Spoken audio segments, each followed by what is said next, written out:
From TMP to TTNG, for sure the cure and those tired meme jeans. Helican Sella and the promise ring. Sunny day, real estate and rights this spring. Prince Twinkle Daddies help keep the dream alive. I constantly thank God for Algernon and Remo Christie Front Drive. Mineral, snowing, high tide, hotelier, and more. Real emo only consists of the DC emotive hardcore. But you gotta admit, Kyle and Ellie really on that emo bullshit. You gotta admit that Kyle and Ellie really on that emo bullshit. Have you heard the tired and disavowed lonely word? Have you heard the disavowed and lonely word? Have you heard the lonely disavowed word? Have you heard the tired and lonely disavowed word?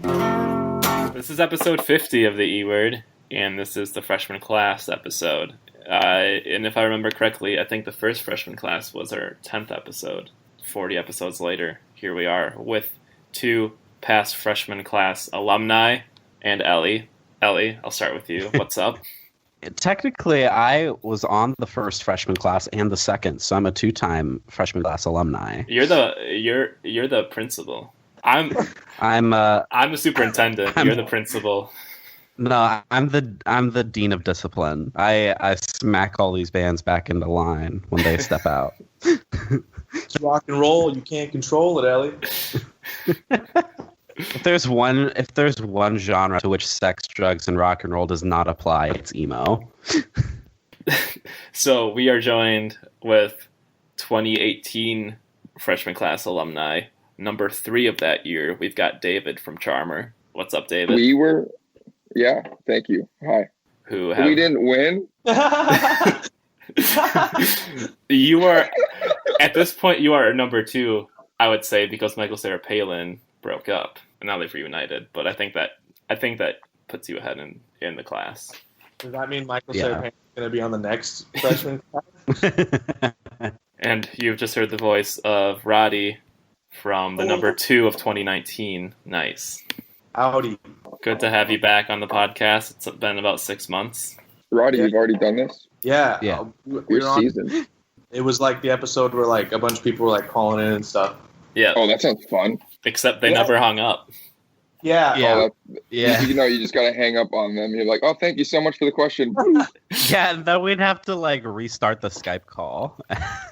They'd probably just call back in. Yeah. People didn't want to call in and ask a question. They wanted to be like full-on guests on the podcast. There was like 8 people in here at one point. Yeah. And it got to the point, like there were so many people that like everyone was waiting for everyone to talk, for someone to talk, but like no one wanted to be the one that, so there was a lot of like silence and stuff. and then like everyone people talked all at once. Yeah. People like talking about like bands that I like have never ever heard of, that I think like music only exists on like old Mediafire shit. Mm-hmm. Jesus fuck. Yeah. No, you might actually be right on a couple. I learned a lot about Screamo though, because I don't really know shit about Screamo. But so that was really my only foray into learning anything about Screamo. So thanks for that. There's only one Screamo band on this list. That's how it goes though. There's always like a token Screamo band. That's how it's been for the past 2 years, what for sure. Was the Screamo band last year? Shingard. Oh fuck yeah! Is Shingard Screamo though? Not anymore. Yeah, no, they're like beat down now. Yeah, I thought they were like a hardcore band. Yeah. They're good, from what I've heard. They're insane. Yeah. I saw them in Pittsburgh in February, and it was like one of the craziest sets I've ever seen in my life.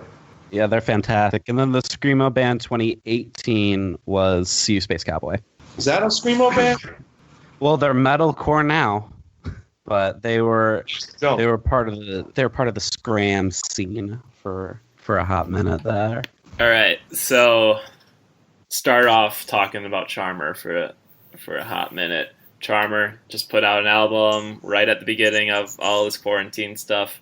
Yeah, what timing? Yeah. Truly. I'm assuming y'all had big plans this year too. Yeah, at this point we've had like 4 tours canceled, pretty much. I think that are going to be canceled. 2 have been canceled, but not much hope for the other 2. Yeah, My condolences. Can't do anything about it. Yeah, no, that's like been the case with like everyone we've had on during the quarantine. It's just been like, yeah, it's fucking sucks right now. Are y'all doing like anything to hustle some extra income, like Instagram lives, or you probably got that contribution button on Spotify for the PayPal? No, I still have to set that up actually. I should do that. Okay. Yeah. But we did a couple live streams. I did live streams like Audio Tree, and then I did one for like No Sleep Records did their own. So I hopped on that. But that doesn't really get you money. The drummer in my band, Nick Erickson, has like a screen printing business. So we've been pretty busy with that, cranking out orders and stuff like that. So that's been good. The merch sales have been great, which is, you can't really ask for anything more than that. That's been a lot of bands have been saying that they're like leaning on that right now. Yeah, I mean, you're just it's pretty tough. I think it's really cool that like people are like really eager to support bands and stuff and like buy merch and shit. Because like since every band is posting merch, it like I didn't think like all the bands would be selling actually be selling the merch, but it seems like everybody's like doing okay at least on merch and like it's helping them stay afloat. It's cool. Yeah, one of the bands on this list, they were telling me right after they added like the contribution button, they got like $100 in donations that day. Really? We had like a similar thing happen like when we had to cancel our tour and shit and start driving back. Like people were really helpful and stuff. Helped us helped us like break even and stuff. Yeah, niiice was in the middle of heading down to South by, right? Yeah, we were in Georgia. Fuck. Well, if you would have waited like 4 weeks, they were the first state to open. Yeah, right. We should have just... Yeah, it's ass. Fuck Greg Abbott in his face. Yeah, we had to we pulled over in like the middle of goddamn nowhere in Georgia at a gas station. And I just like, cause we were driving to the gig and like, I was just like reading all these headlines about how bad things were getting. And like, we were supposed to be in Louisiana the next day. So it was like, we were just like, we should probably just head home. And we just pulled over at a gas station. I just went inside and sat alone at one of the tables for like 20 minutes, just like staring at the table. just blue screen of death right there. Yeah, it was so fucked up. It was like, it was one of the biggest like L's, I think. Yeah. Yes, some of my homies who were coming down for South by literally had to like fly back, which fuck. That's like an extra expense on top of like what you're not recouping from the tour, and it just it's fucked. It's fucked. It's also fucked. But honestly, their van broke down and they got stranded. They were stranded in Texas and ended up having to fly home. Yeah, it's fucking awful. But like I said, mutual aid, and people are like, pitching and showing out for, the bands that they appreciate. And I think it's been pretty cool to see. It's something to take the edge off, like that fucking picture of the kid who's got like the party blower, like something to take the edge off. Mm-hmm. It's not a cigarette. It's not going to help that much, but it makes you feel better. Yeah, that's true. Charmer, you got a new album out on No Sleep Records. Buy it there. niiice, you have an album coming out this year still? Yeah, it'll be out this summer. Cool. We didn't change any of like the release dates or anything. Sweet. We've been sitting on it long enough. Yeah. Yeah, Roddie. Speaking of your new album, I keep on seeing people post on Twitter that they can leak the album. I really can't help but notice that you haven't sent me the album, and I just want to know what that's all about. I'll send it to you, dog. I'm not afraid. Drop it in the Skype chat. All right, I'm gonna do that right now. I don't care. What if we just premiere it on the E-word as like in its entirety? Be hilarious. Ellie Hart's not here to tell me no, so I can just do whatever I want. Drill Sergeant Ellie Hart.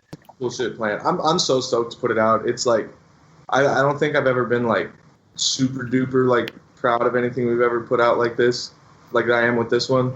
So I'm stoked to have like something I'm really stoked about out on the World Wide Web. Hell yeah. And then Sweaty Hams came out like a week ago. That's a hot track that I feel like I've known forever, but I didn't know it wasn't released. Well, it was released.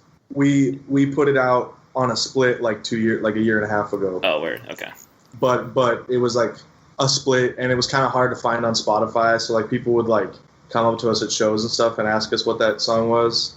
We didn't know it was like that hard to find, so we had like extra time after we were done recording the record, so we just like set up and recorded that in a few hours. Oh, word. Yeah, Abe like recorded, mixed, and mastered that. He's a genius. Putting in work. Yeah. Well, all right. Should we get into the freshman class?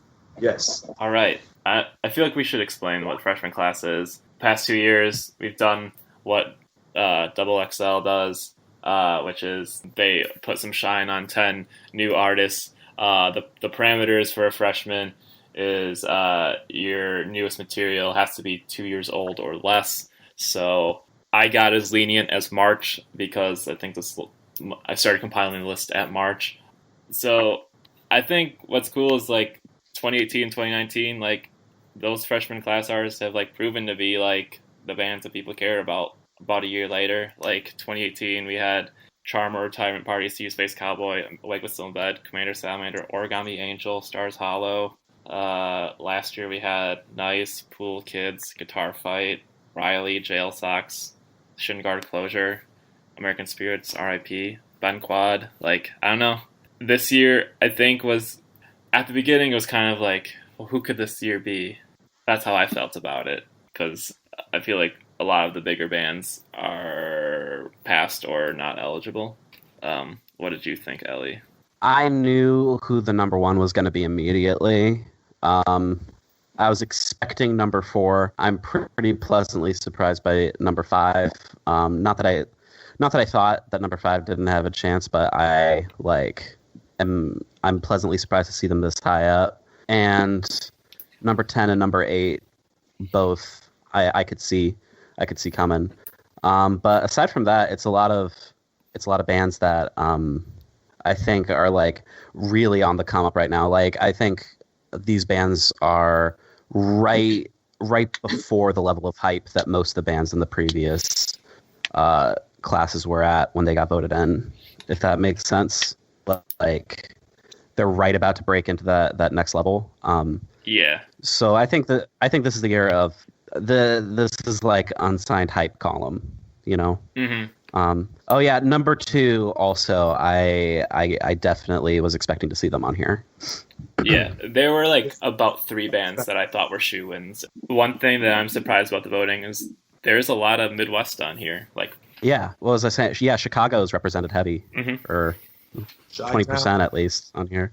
Chi-Town represent, and also like stylistically, I think a lot of these bands kind of are doing a bit more of a Midwest thing, or in the case of one of them, like kind of like that 2013, 2014 thing. Yeah, there's some like kind of throwback bands on here, as well as bands that are doing like something pretty interesting with the sound. So yeah, this is a really strong freshman class in my opinion. All right, I'm gonna start at number 10. We have Cliff Diver from Oklahoma.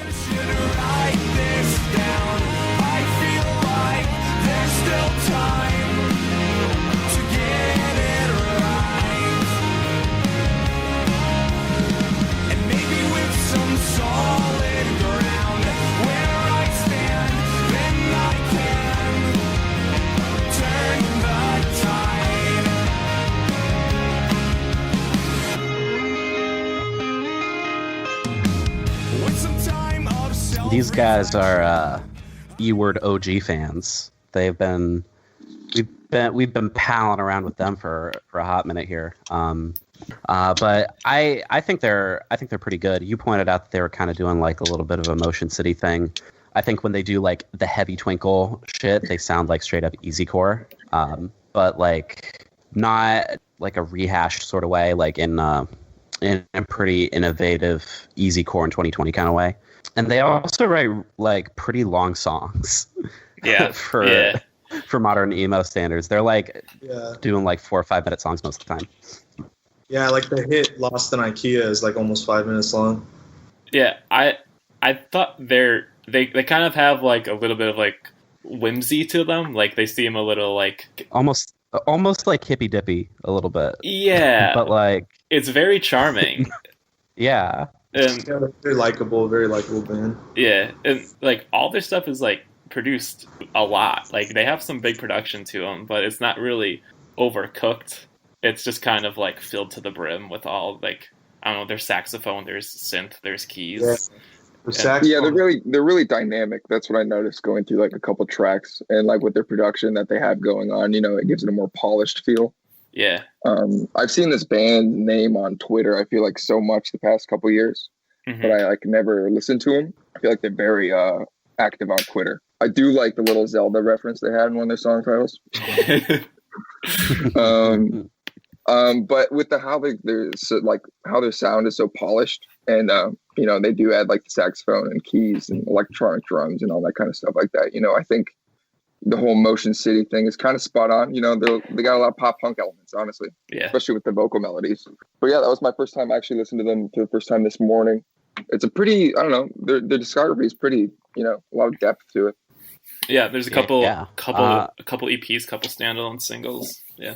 Does anyone know if they're like on a label? Someone has, I think it's Chillwavve and another label are teaming up to put their whole discography on vinyl. That's on one vinyl. Yeah, and that's going up for pre-order. That's a good move. That is really sick. And like the thing about their production is, I think their production is going to sound really good on vinyl. Like as far as like that kind of warmth and depth, the dot flack type sound, you know. Lossless, is that what they call it these days? Yeah. I also think that they sound like Say Anything at times. Ooh, I can see that. Except, I think the vocals are less like idiosyncratic than Say Anything's. I think Cliff Diver's vocals are actually maybe easier to digest than Max Bemis's.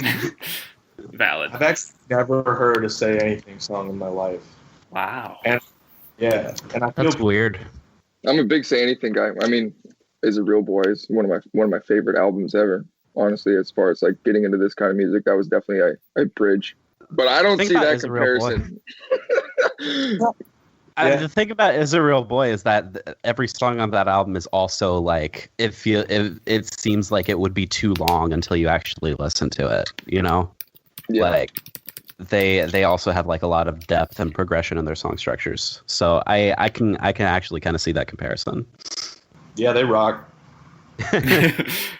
Cool. Our conclusion on Cliff Diver is that Say Anything rules. They have a lot of like really nice looking music videos too. I don't know. They just seem to be doing all the right things. Band. The singer has a mullet. Mulligan. So here's what I will say. They're at number 10, but I think their hustle is going to take them really far. Like, yeah, they're grinding for sure. Mm-hmm. No, I just feel like they've been around so much longer than the 2 years. I don't know why. But maybe they haven't. because I think it's because they sound like so polished and they have like such a work ethic. You know, like it feels like a band that's been around longer, even though they are pretty fresh, pretty wet behind the ears, as they say. Yeah, and I will say that coming in at number 10 cut it so close because there were like 7+ bands that were like within 5 votes away from the number 10 spot. So it was. Oh, really? Yeah, it was very tight. Anything else about? I'm gonna give them an old follow on the Twitter. Whoa! Let's look up Cliff. It's another perk. That's another freshman class perk. Cliff Diver, okay. Follow. We're friends. All right. At number 9, from Canada, we have Arm's Length.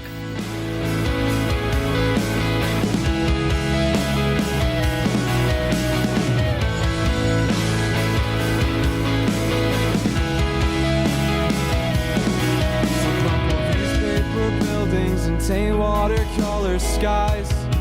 I Guess the pain hasn't dried yet and nothing feels real. It's something I cannot describe.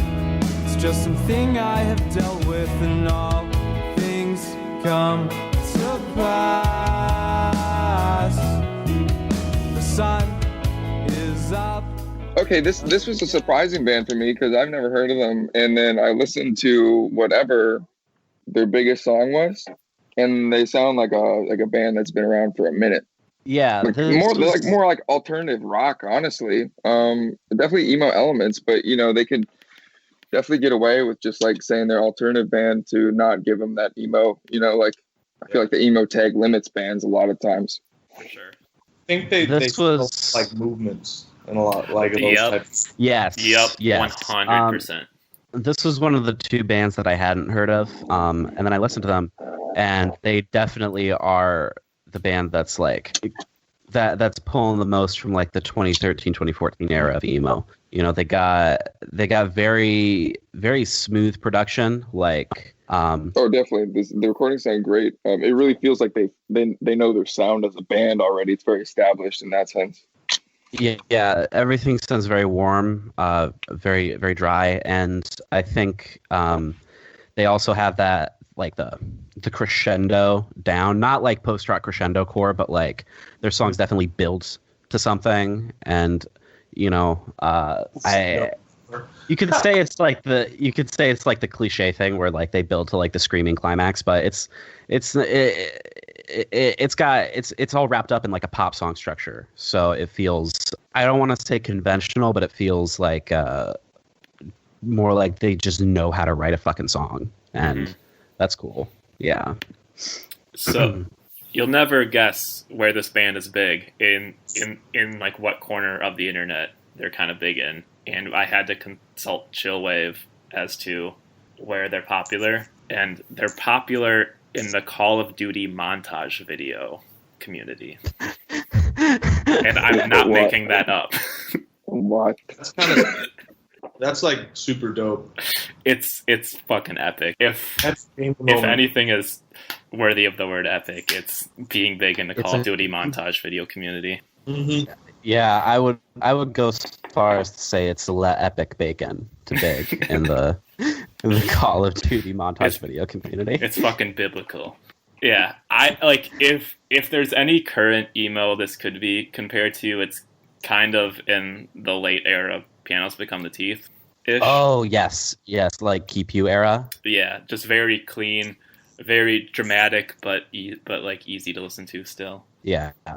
I think like age-wise, this band is very young, and they've got like 5 songs out total, and they got hella plays on Spotify.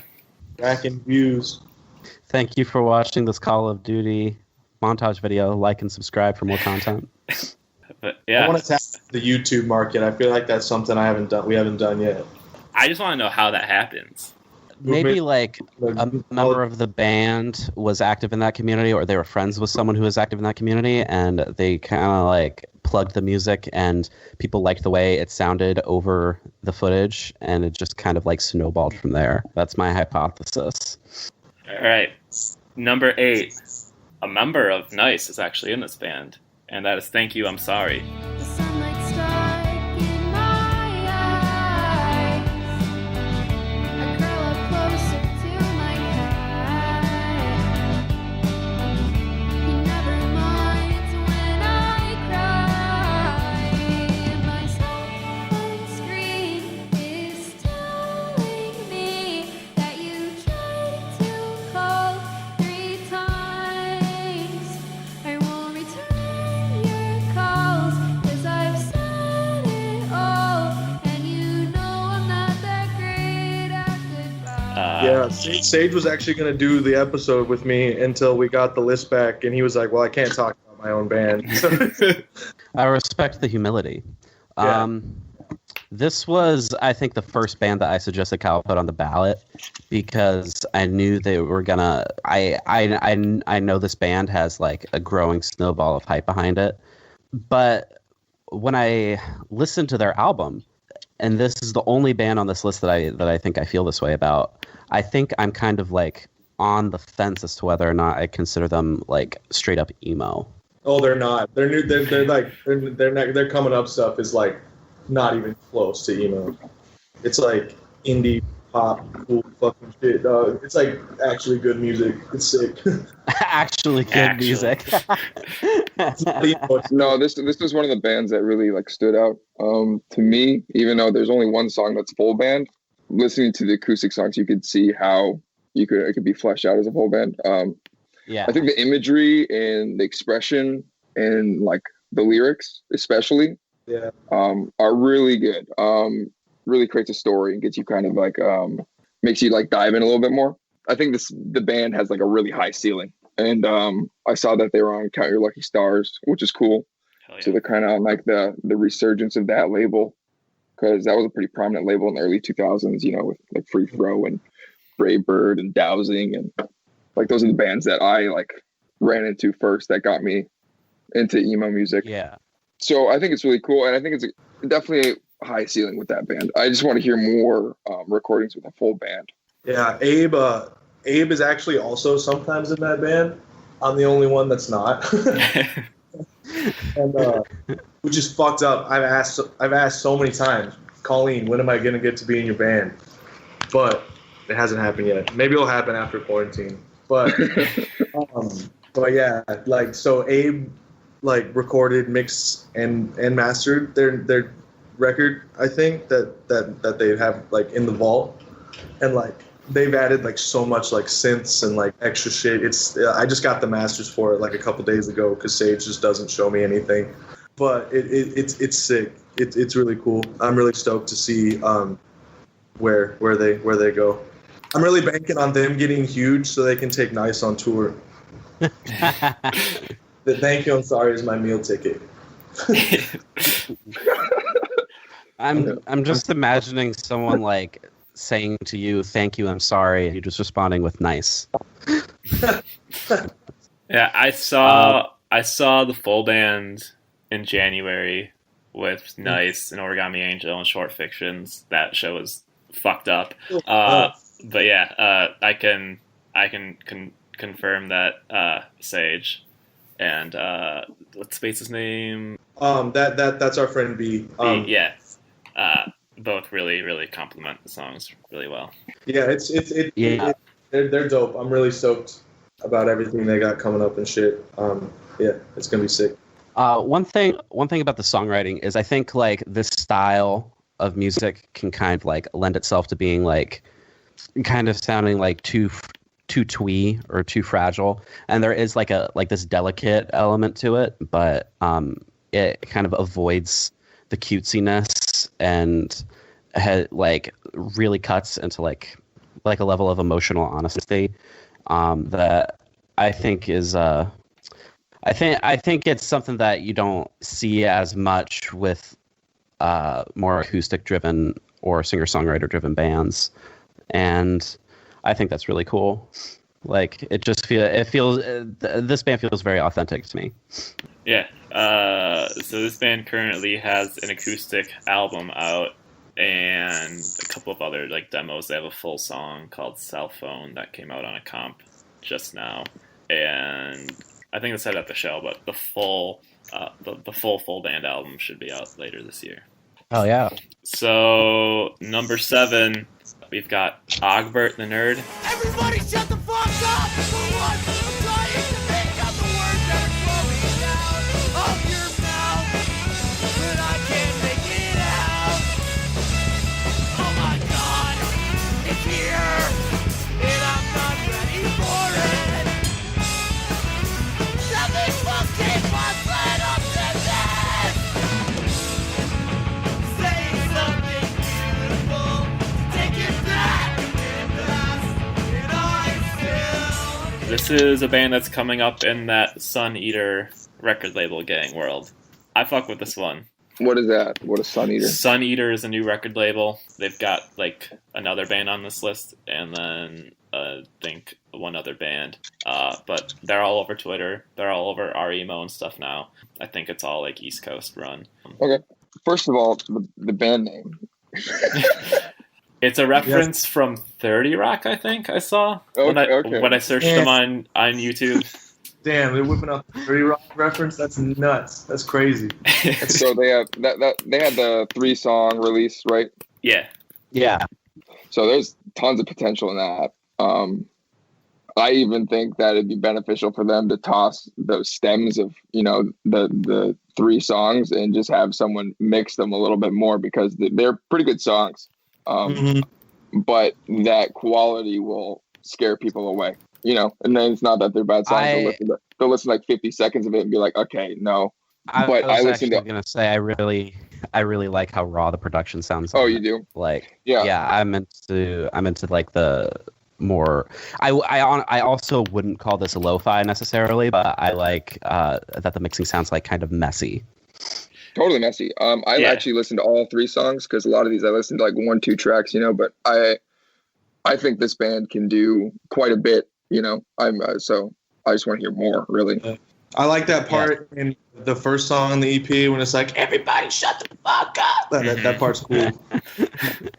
This was the other band that I had not heard of before, but I'm actually really into it. And again, it seemed kind of like how Arm's Length is doing like the 2013-2014 wave. I think this band is pulling like kind of from like real, like between Algernon and Glockamora. That era of emo, like Joyce, that kind of like Joyce Manor. I was gonna say, you ever heard of Algernon? ultra DIY sounding, and very like catchy twinkles. Not twinkle for the sake of like noodling all over the place, but like focused twinkles. And the vocals are dope. I'm a big fan of the vocals.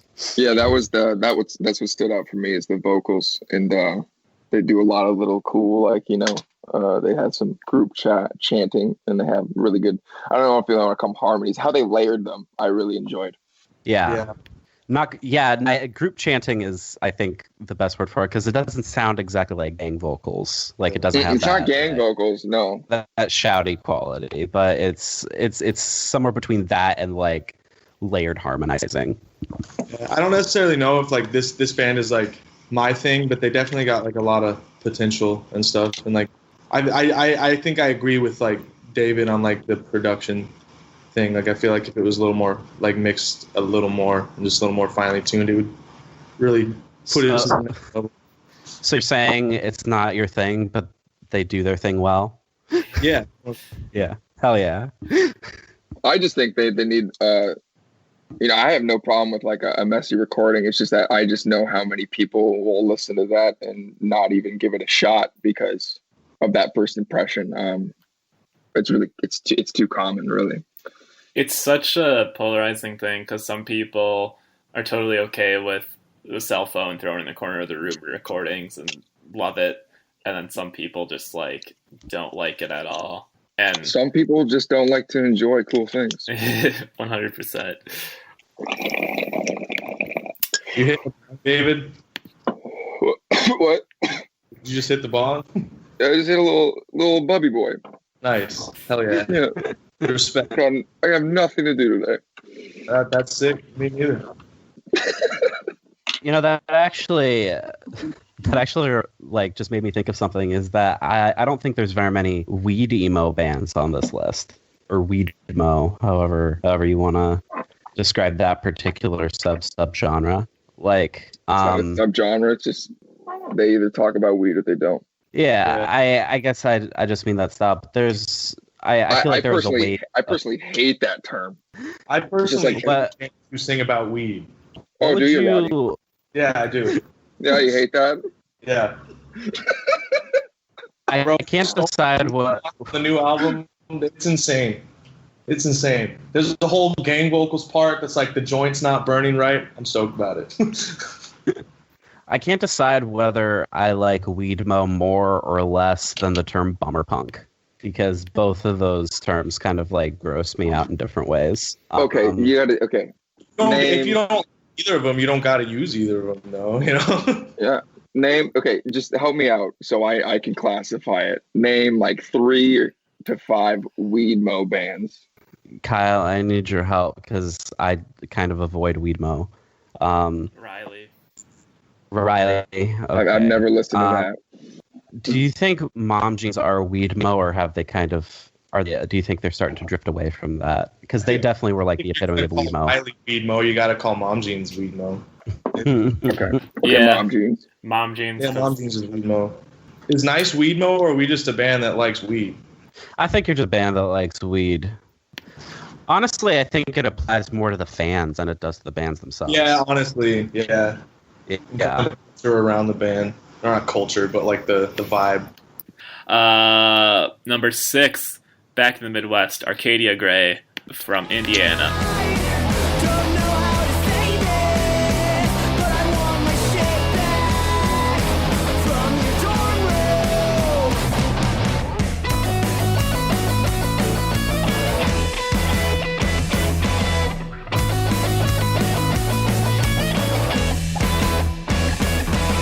I miss every single conversation that we had in bed. I miss the nights that we were so bored of living, that we talked for hours. I guess I didn't understand all the things you said. And I think what's cool about this is that you could listen to all their discography, and they have grown a lot since their first release.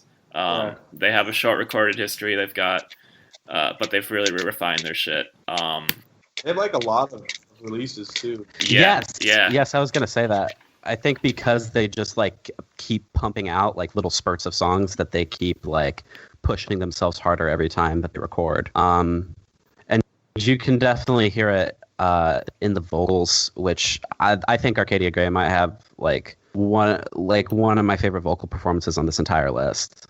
And their guitar tone is so fucking sick. Mm-hmm. Yeah, that's what I was.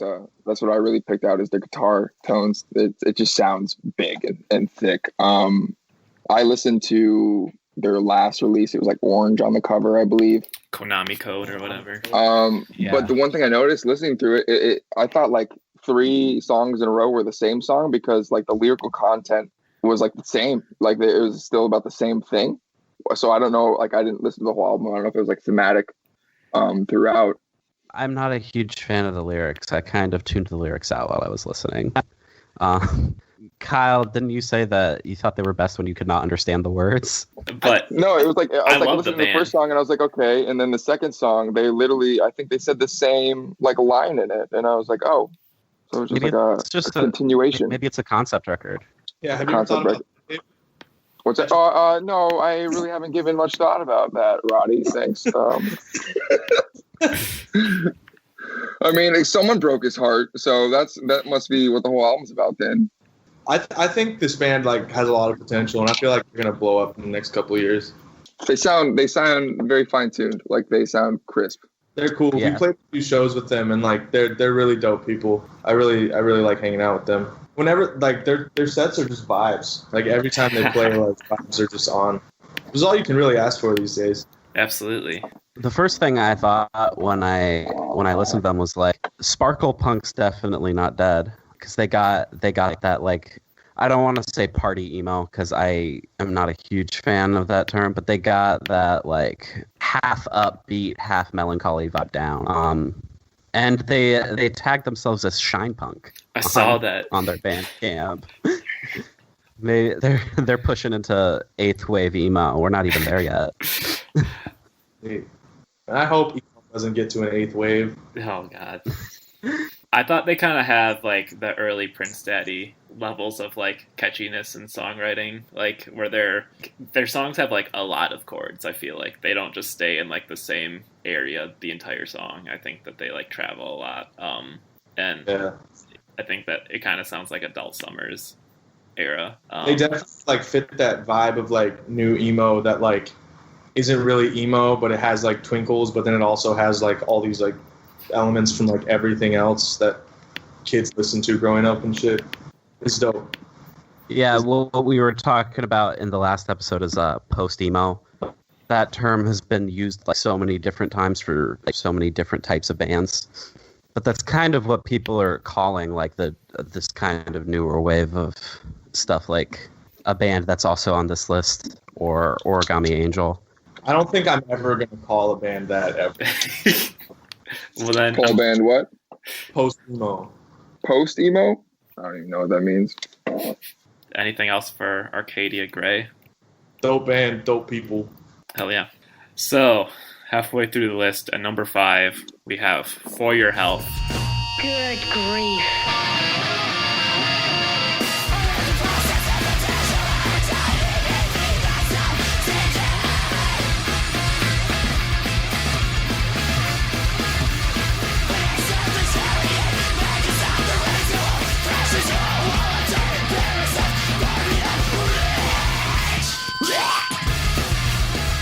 People were really shocked this band wasn't on last year, and well, they got in this year.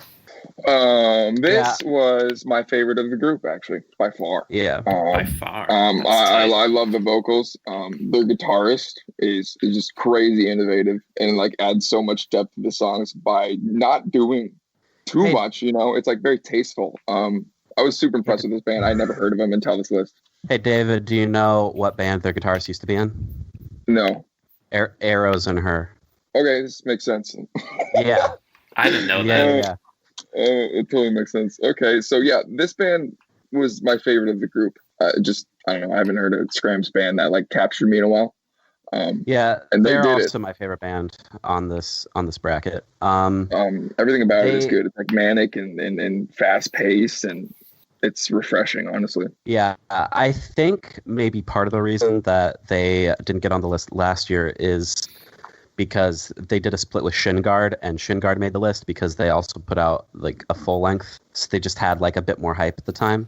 But For Your Health are, in my opinion, the strongest band on this list. Like David was saying, like excellent, nuanced, but not like over the top performances. Manic, chaotic. It's so tasteful. songwriting. It's really tasteful, And and all the transitions are really good. I don't know. I was very impressed with this band. yeah, one of the few screamo bands that I actually like really enjoy the lyrics to. Yeah, the lyrics are good. Did you listen to The Death of Spring Split, or did you listen to Nosebleeds? The one that was purple. That's The Death of Spring Split, I think. I think they're trying to like push a little further away from the kind of almost sassy sound that they were doing on Nosebleeds. I think Shin Guard helped push them to like a bit more of a chaotic direction on the split. And For Your Health might also go down like the ever popular road of screamo bands turning into metalcore. But I think they could do it in a really tasteful way. And they're also like fucking explosive live. Like holy shit. I saw them like a couple months ago when they came through, and Hayden was doing like the hanging from the rafters shit, and it was just like so cool. Hayden actually accidentally brought down like part of the venue ceiling and just said sorry about that, and like continued with the set and didn't give a fuck. It was so sick. I feel like they're another one of those bands where it's like they're obviously like insanely good at what they do. I just don't think I like screamo. I just don't think it's my thing. But like they're like, you can listen to this and like tell they're like insanely talented. And like Yeah. I found this band when I like found out about Shin Guard, obviously, and like I mean obviously like it's easy to make that jump because it's split, but like but yeah, they're cool. Is it appropriate to say that this is like equally like classic emo violence sounding, but also fresh? Yeah. Because I think the roots of the band's sound are definitely like in like Orchid era emo violence, but they have like these shards of mathcore that I think come from like Damien's like experience as a guitarist. Hayden's also a really versatile vocalist. Yeah. So there's a lot of like different elements in play, and it all comes together to sound like something familiar but not quite familiar. Like I think part of this band's strength is also just kind of like the fact that some of their songs like have like these really unsettling atmospheres until they blast into the full blown like screaming and blast beats. Yeah, there's some like groovy parts on some of the Death of Spring stuff that's very, very... Yeah. They're like groovy, but it's still like always punishing at every moment of the song. It's awesome. I do think internet presence is sick. I think they're funny and dope. I love the alternative, but I thought there'd beef with the alternative. Final take on For Your Health is listen to Shimmy Shimmy Ya by Old Dirty Bastard. Okay, number 4. This was a shoo-in for this year, and that is Oolong. I do not care, but I really care about you and all your friends. Makes me feel at home again, but I need to stay. Sleep over another day. House smells like weed, just like me.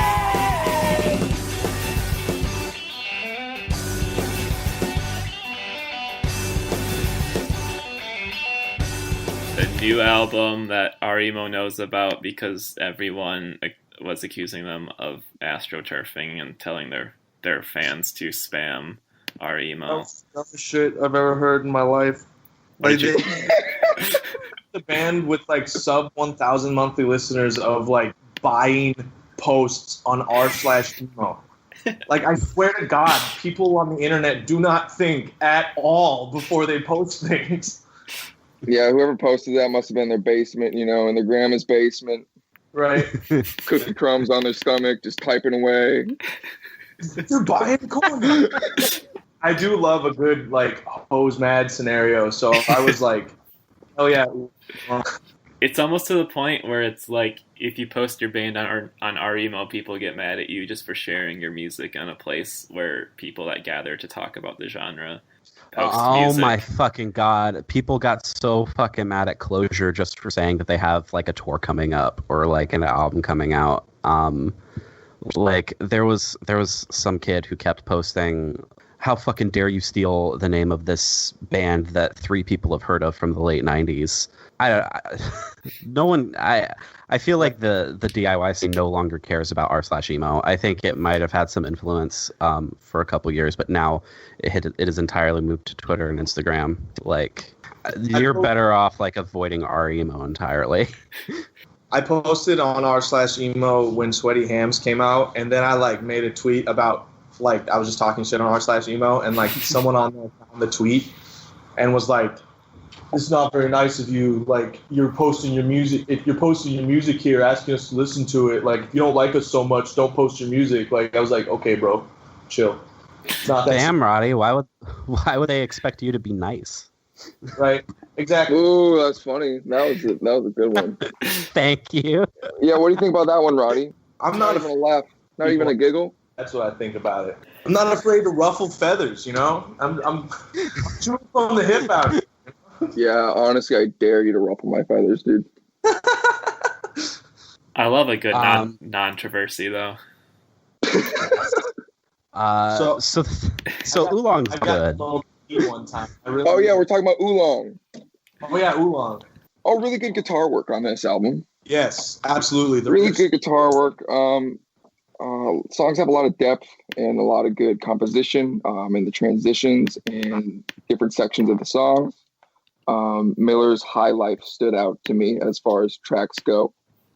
The one thing I do have right here, this album just screams so much jank influence. It's pretty. It's All right. I was around. David, are you sitting down? I Am I was sitting going. down? I was going to have a different segue into talking about this because I was going to say I think the drumming on this album is really, really good, and the drummer happens to be Sam Becht ex Jank. Oh, so Yeah. I'm a genius. Is what you're saying. Yeah. Yeah. Okay. So that was my notes. I was like, it's so much of it. I was like, what? I was like, I've heard like a lot of this, stuff. Not it's like the same song, but like how the transitions and how the songs go. That was my one note that I was like, this is like that. But I will say that I like this band like more than I did the first time I listened to them. Was that full length their first release? Yeah. Yeah. I mean, for that being their first release, that's pretty impressive. Hell yeah. As far as, bands go, because, I mean, I listen to our first stuff and I'm like, Jesus Christ, Yeah. So the fact that they, like, are coming out and then this is the first thing they release, that gives them a high ceiling, Mm-hmm. I would say. Would Not a you lot say of- that this is like the most traditional, like emo or like noodly emo band on this list? 'Cause That's the most twinkle. Yeah, it's the twinkle band of the list yeah, absolutely. Probably like the most. for sure. It's like kind of Yeah, playful but- at the same time though, so I thought it was dope. And I think They even Rox- dropped a couple. They dropped a couple voice samples, and I heard a woo. I Yep. heard some woos yeah, and a pause. I So was gonna say they got the math rock woo down. they I love the math rock woo. yeah, they have all the elements. I think Roxy's Um, and Cigarettes is an undeniable banger. Yes. Yes. That's The outro track. of that song absolutely fucking rocks. How they kind of bring it all back at the end. Very good at those abrupt tempo changes. I think the strained vocals are a little much to get through a full album with. That's my only criticism.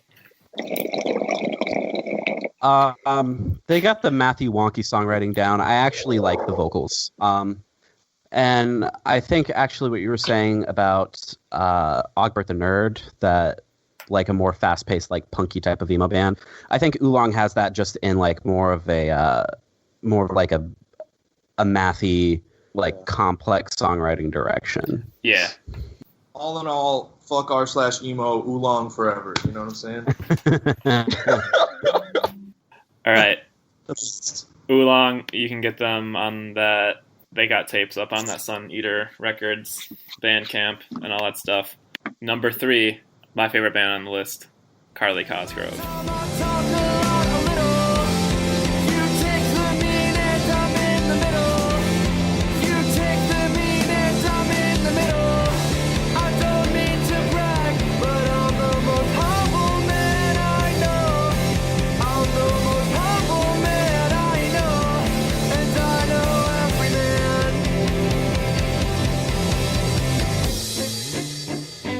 Like anybody knows me.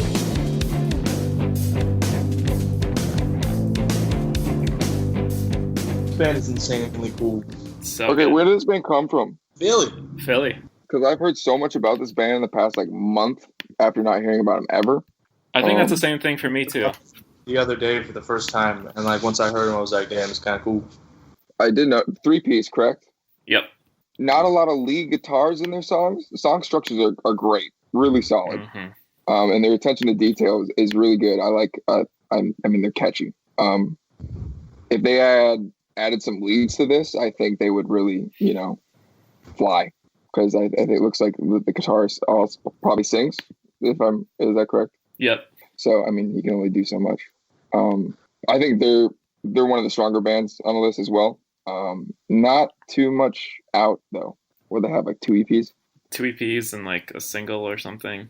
I kind of like how modest they are. Like, there's nothing flashy. It's just like very honed in, simple. The vocal lines are all just like chef's kiss good. Like, they're all really melodic and creative and not lazy at all. No, that's what's impressive. Yeah. Because the songs they're writing with as a 3-piece, it's like they're big. Yeah. And they flow really well. So I can see this band, going farther. I really want to know what's up with the band name. People love the Because band that's- name. Honestly, no, it's either they're going to love it, they're going to have people that love it, or people are going to look at that band name and not even give them a chance, which I don't want to happen to them. You know what I mean? Yeah. Yeah, first time I saw the band name, I thought it was just someone named Carly Cosgrove doing singer-songwriter stuff before I listened. Right. Yeah, that's kind of a bad look. I think like all the song titles are like iCarly, Drake and Josh, like all those Dan Schneider show like references. That's a commitment. That's a hard commit. Yeah, because like Yeah, they have on especially their old EP is called like "Whoa, Just Take It Easy, Man," and then one of the songs called "Liar." I ain't calling you a truther. One of their albums is talking. one of their albums is uploaded to Spotify, and like the label part says "fuck Dan Schneider." yes, because Fuck Dan Dan Schneider is LLC. Because he's a piece of shit. Yeah, he's an evil person. Yeah, he's fucking a fucker. Dan get the Van Schneider. Yeah. But yeah, I've just heard about this band last month. Actually, I heard from Alex Martin. Oh yeah. They were talking They were talking. They were talking to me, and I was like, "Who is Carly Cosgrove?" Like, I don't know who that person is. And like, it's a band. I was like, okay. I want my nickname for Alex Martin to catch on. I've been calling them A Mart for like months, and I really want that to be their new Twitter handle. But anyway, I think the thing about Carly Cosgrove that made them like so successful on this bracket is that they probably have the most like down the middle, like broad and accessible sound on this list. Like you could come from intimidating. Like, it's not intimidating. It's very accessible to any music listener. You could come from like any branch of emo and find something to like about Carly Cosgrove, and I think they're going to be very appealing to like the kids who got into emo through like modern baseball. You know, I'm not saying that they sound like modern baseball, but that they have like similar pop appeal. Also, another thing important to add, they have some samples in their music, and they also have some woos. So hitting the big emo check marks. Love a woo. If they sound like any band, it's kind of like a little bit like Tiger's Jaw, and I don't know exactly what it is. Maybe just like the riffs aren't at all like lead guitar stuff. It's all just like chord driven, cruising. Yeah. Yeah, I'm not sure that I see the Tiger's Jaw influence here. But maybe I'm also like not comparing it to what I think of as Tiger's Jaw, like because I'm very much pizza album purist Tiger's Jaw, or like. Honestly, I don't really know what I would compare them to. Which is a good thing, honestly. True. It's the kind of same thing when I heard Roddie's band Niiice for the first time. I was like, this band, they sound like this band and nothing else really. But they also, Carly Cosgrove also avoids that trap of being like neither here nor there in terms of songwriting. Like, it doesn't feel like they failed to pick a lane.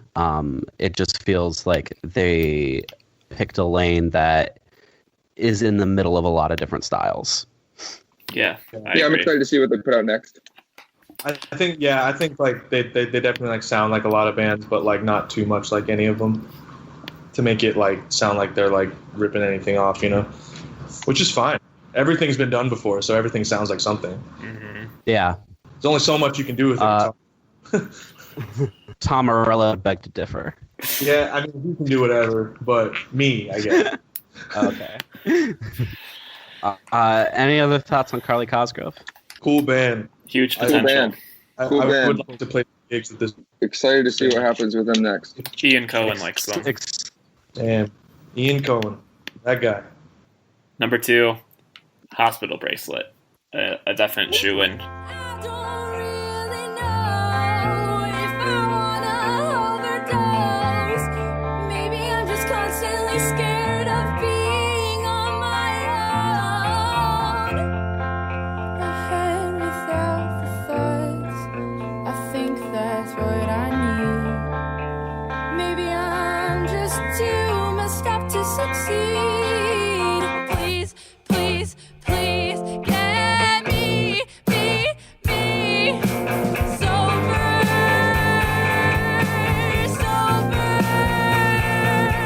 And when I'm My second favorite band on this list, which people who know my music taste might be surprised by, because they definitely are not like an aggressive band, and they're also not like very mathy. I think they kind of are going towards like they're still recognizably emo, but they're also like drawing from like early K Records type stuff. They're very unique. They have their own thing going. Yeah, there's another band that I would say has a very high ceiling, and can go as far as, you know, as long as they're active, they're going to get more popular along the way. Really strong vocals and emotion. I just really want to hear full. I just really want to hear full LP. Yeah. I was gonna say the thing that I really love about the band is the vocal melodies, like just absolutely fucking gorgeous. And I guess I can really say it now. Sorry to interrupt. I guess But we were gonna do in June. This June, we were gonna do like a 10-day run with Awake but Still in Bed, and I was recommended Hospital Bracelet as some support for some of the shows. So we invited them, and they were going to do some Midwest shows Damn. with us during that run, which unfortunately is not going to happen anymore. But when I first heard this band, like I really thoroughly enjoyed it, and was kind of caught me off guard. You don't get that very often, especially in emo music. And I also think that their lyrics are very strong. Like, yeah, that's another thing I have on my notes. Bar none, my favorite lyrics like on this list. And also the other Chi-Town band, Chi-Town Represent. Yeah, I can't say like enough good things about Hospital Bracelet. I think that, like David said, they have a very high ceiling on them. And I want them on the pod. And I know Collins from Closure can help make that happen. This band had the same effect that Ben Quad had last year, where I hadn't listened to them, but I had been aware of them just because it's hard to avoid their name on Twitter because they're always getting tweeted about and stuff. And I thought they had like so much more music out, and they have very little music out. And it's like, it's cool that some bands can get that popular with just a couple songs. But yeah, I hope that there's something new coming. I mean, the latest song that they released, Sober, Haha, JK, Unless, like that's in my opinion their strongest song, like by far. Like I agree with to this point. If whatever they got next is just more songs like that, they're gonna fucking blow up, I think. And they're dope. They're really cool people too. Love cool people. Yeah. I like how the bands that we really like, we have less to say about. Let the music do the talking. Let the music do the talking. Are you gonna also like do like little clips of each band's music in this one again? Of course. Okay, cool. Yeah, I want people to hear like that first moment in Sober when the vocals just get like really yearning and intense. That's my pick for the snip that you should put. Okay. So, right. Number 1, and I just want to say, with the most votes by nearly double. Yeah. From number 1 to number 2, Glass Beach, of course.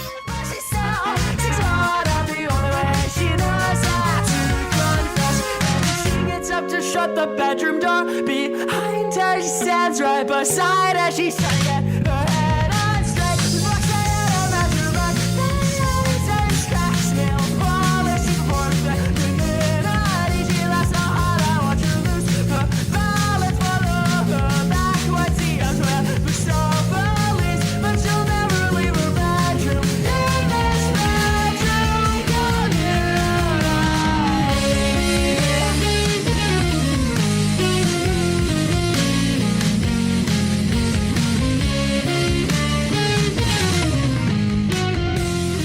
Post-emo band. Yeah.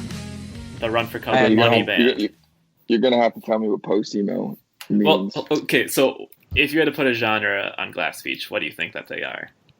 I don't know. Yeah, so it's basically that moment when you're like, I don't know what the fuck to call this, but it's somehow emo. Compositionally, they're next level, 100%. They're like musicians' music. Yeah.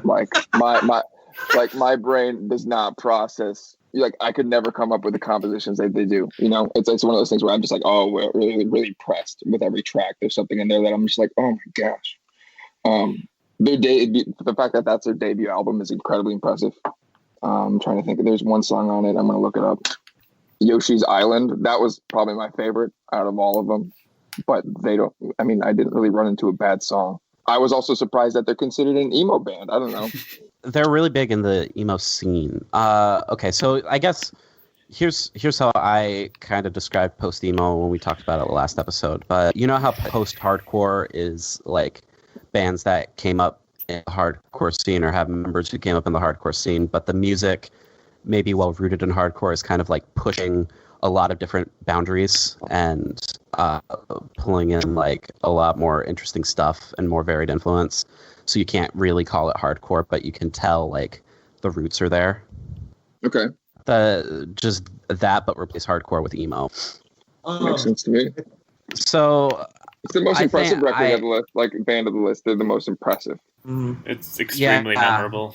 It's a really well made record, and like the production is crazy.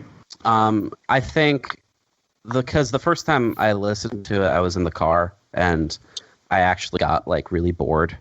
But it's like a headphones album for sure, in my opinion. Like all like the little nuances pop out better when you listen to it like by yourself on headphones. It's so layered. I don't know if this record like necessarily like clicked with me in all the ways it seems to have like clicked with a lot of people, but it's definitely like a cool record, and it's like obviously well made, and they're doing something right. It's not my thing, but they do their thing well. They do their thing well. Yeah. And it's also like cool to see a band that has like such a weird left field sound blow up like this. Like that's the thing that's impressive to me, is that this band like does not sound anything like anything else in emo right now. But the emo scene like really embraced them more so than like maybe a place where you'd expect them to be more well received, like in like the more straight up indie rock scene. Like they just they have something that appeals to DIY kids. I mean, no, anytime a band's out and they don't sound like any other band, I'll definitely root for them, because a lot of times other bands that do get popular, you know, they're kind of just going off another formula that's already been done. You know, that's fine. You can be successful doing that, but I think having your own identity is the way to go if you're going to stand out. Yeah. Because, you know, this band has the potential to influence, you know, whoever listens to it to try their own version of it, you know, and expand on it. And that's the coolest part about music. Yeah, that's the thing, because like the biggest bands in emo right now like don't really sound anything like each other. So I think, and it's like, hard to do, to be honest. Yeah. So I think like the next wave of DIY emo is going to be like not even like really emo, just a bunch of bands that are kind of united by being in the same scene and being friends. Which is kind of what happened. happened. Trending that way.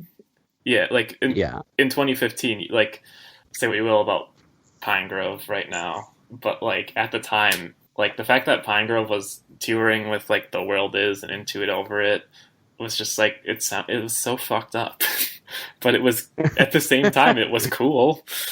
Yeah, because Pine Grove like didn't sound anything like any other bands in the scene. You mean? Yeah. Yeah. I was going to say that's like the route I see Glass Beach taking, but then like that could be construed as me comparing them to Pine Grove, which no. As far as I know, everyone in Glass Beach is on the level.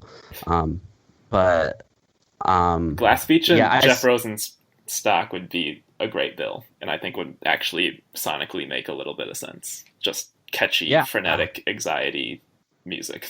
Yeah, that's probably true. Yeah, I think part of what makes this band like really pop out is a lot of the elements of their music are elements of like much more chill music. Like they have a lot of like low key like electronic influences, but it comes together in like a very energetic stew.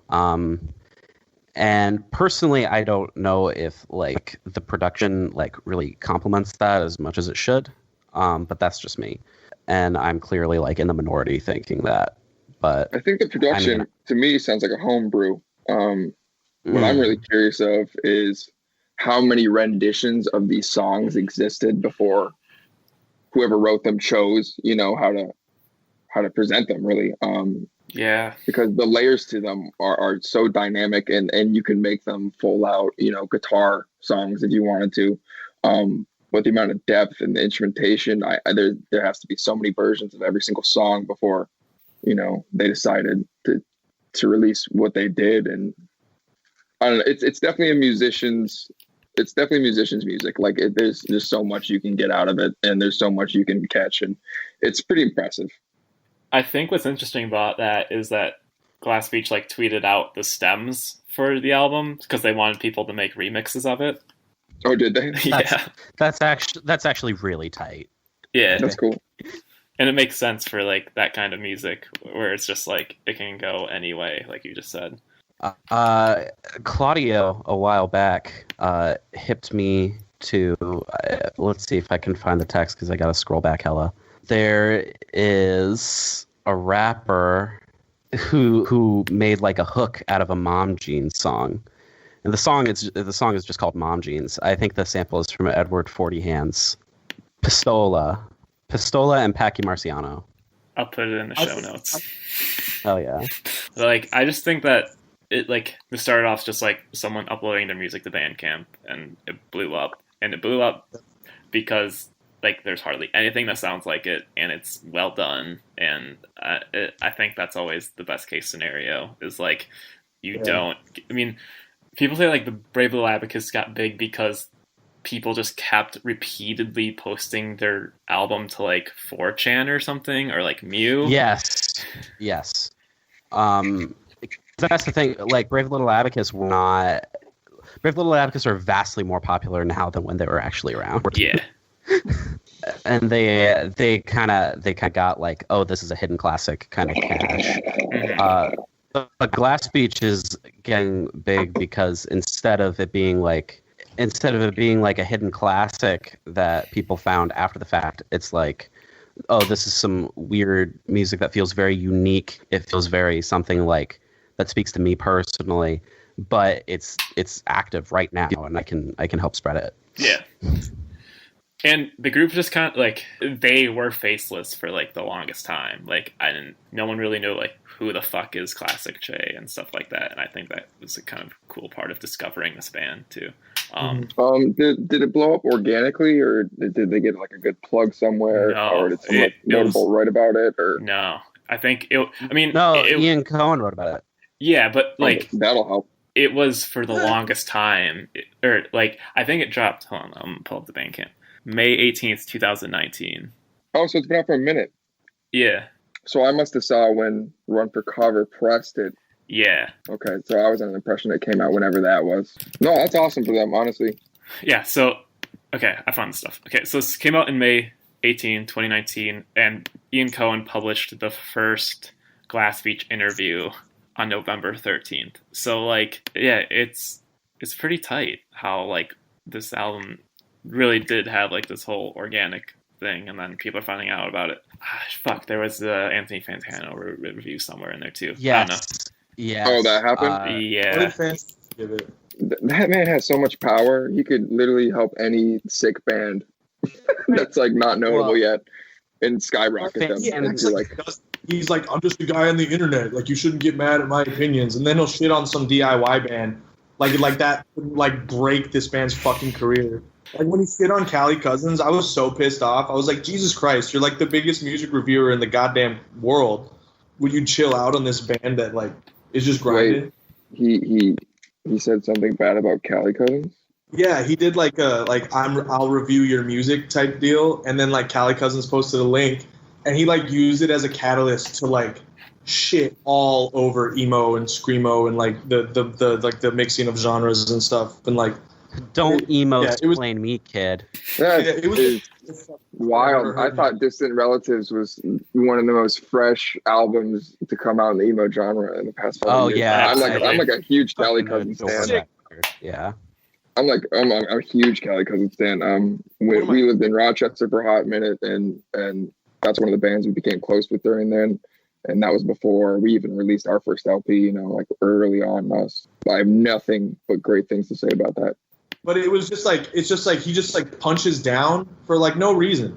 Like, and I feel like he like feels like he's approaching each release with like objectivity, but like you can't approach like a record of a band with like sub 1,000 monthly listeners on Spotify the same as you approach like reviewing DaBaby, bro. Like it's not the fucking same.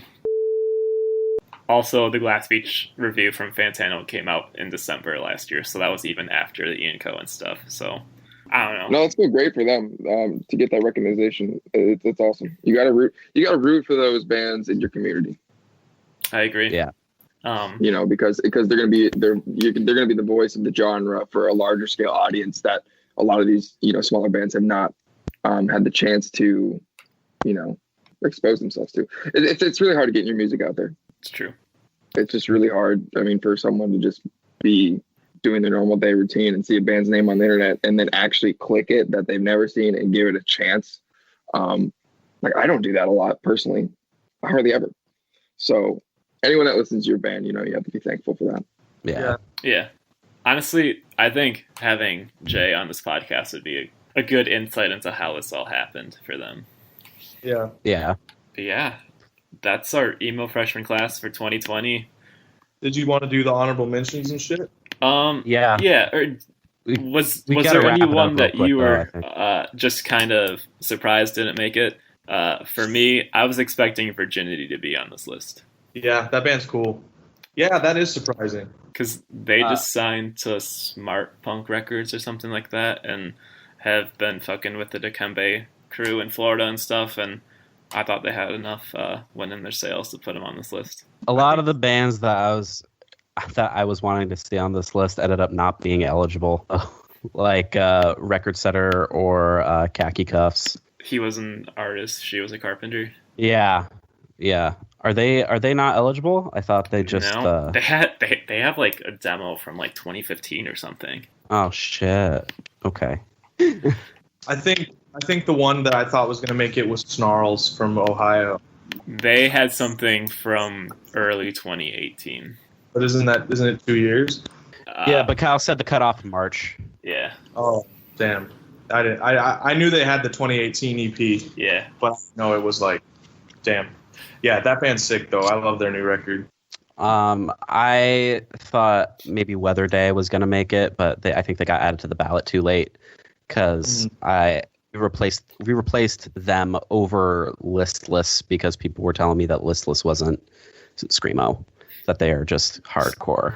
You're not screamo enough. You're not emo enough.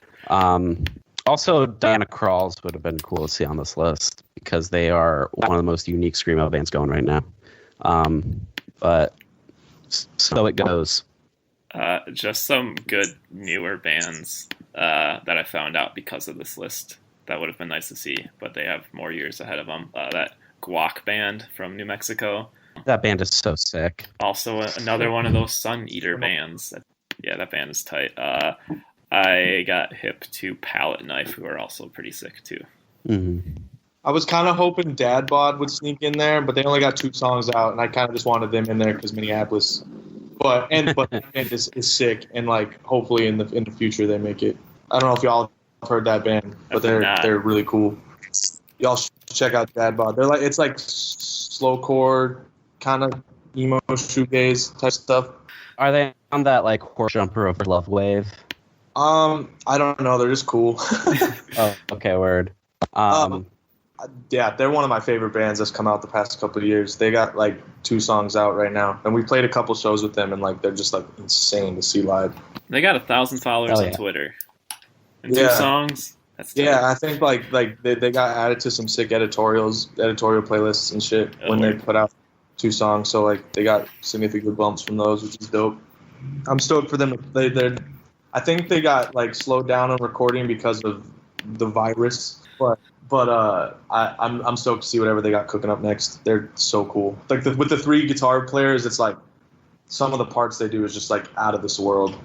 Hell yeah, Kyle. I just had this idea. I think maybe not like right after this, but I think maybe we should like start doing a hardcore freshman class too.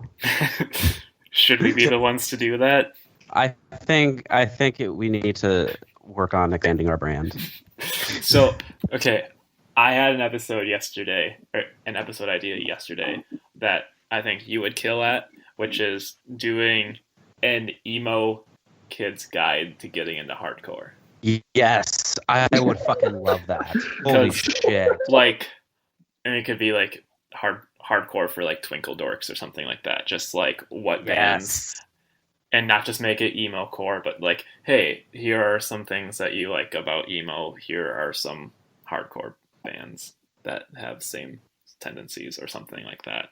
I don't know. I think that you would kill at that though. I would love to do that. All right, let's do it next week. Next week? Oh fuck. Yeah.